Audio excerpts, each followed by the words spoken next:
Okay, open up a new idle script file here, and it should look something like this. I always have this stuff on the left. You don't have to have this, but it's the 7 things that we need to remember. And we're going to do a thing called the Collatz sequence today. It's Collatz. He was a mathematician. And he has this sequence, which is very simple. I'll show you the rules. The first rule is pick a number. Pick an integer. Pick actually a positive integer. And rule number 2 is once you've picked it, it's going to be even or odd, right? So if even, simply divide by 2. Okay, let's look at the next rule.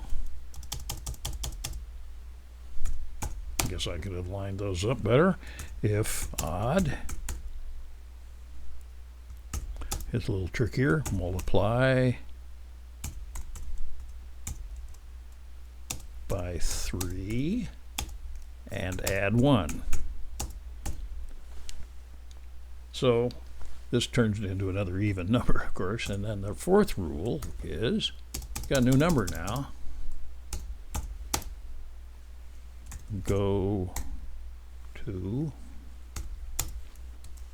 2 with the new number. And just keep on going. Sorry about that.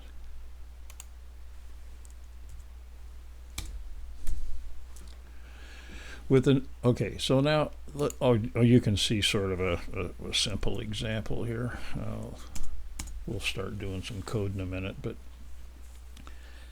take 3. Okay, take 3, it's odd, multiply by 3, that's 9, add 1, that's 10, divided by 2 is 5, times 3 is 15, add 1 is 16, divided by 2 is 8, divided by 2 is 4, divided by 2 is 2, divided by 2 is 1. That's the idea. No matter what number you pick, it always ends up as 1. But it's kind of interesting, so what I want to do is let's program that. So first of all, we'll do number 1, pick a number and call it n equals, let's do that. We'll just set it to 5 for now. And gradually we'll build a thing where we can input it and so forth. What we need to do is go through a loop process, and we'll do the loop while n is not equal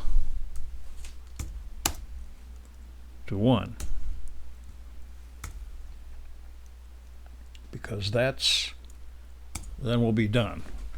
So the first thing we do is to test this thing to see if we have an even or an odd. So if we do if n, and remember this percent thing divided by 2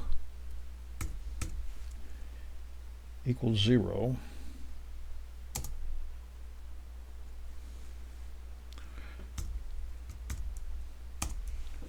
If we do this, then remember you have to have the 2 equal signs. That's just a Python thing. And this means that if the number is divisible by 2 and it comes out to be 0, it's even. So we're even here, so that's easy. So all we need to do is divide by 2. N will then equal n divided by 2. And I'm going to do the 2 divide signs because that keeps it being an integer. Otherwise it'll make it a decimal, and we don't want any decimals on this thing. Okay, so that's that, but then if it's not, it's odd. And if it's odd, we say n equals 3 times n plus 1. And we can actually check that out, because let's drop over here and let's just print it. Print n and see what happens here. So now we do our standard F5. Source must be saved. Okay, well, let's call it Collatz trial.py. And I'm saving it actually in my area for the classes, and see what happens. Okay, well, we got 16, then I went 8 and 4, 2 and 1. It looked pretty good. Let's try another number. No, come on, let me get out of here. And let's try n equals, say, try 7. Well, one is pretty good. Well, come on down here. Okay.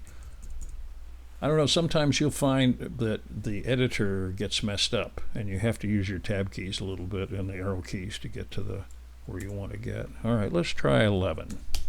See what happens. Do the F5. Wow, that's a little bit longer and so forth. Okay.